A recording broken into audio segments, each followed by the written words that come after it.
DZMM Radyo Patrol Size 30. Magbabalik na simula ngayong gabi, May 29, alas 8 ng gabi.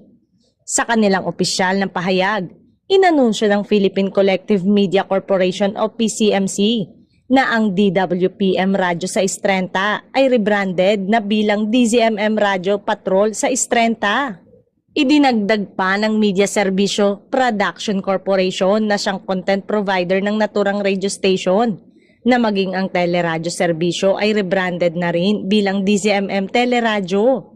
Sa makatuwid, muling magbabalik sa ere ang mga tumatak na linya ng DZMM lalo na ang pagiging una sa balita, una sa public service. Magiging bahagi pa rin ang inihain na 24/7 programming lineup ng pinalakas na DZMM.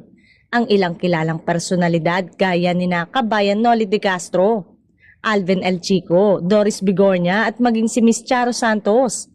Maaalalang ang DZMM, ang AM radio station ng ABS-CBN bago ang pagkawala ng prangkisa noong 2020.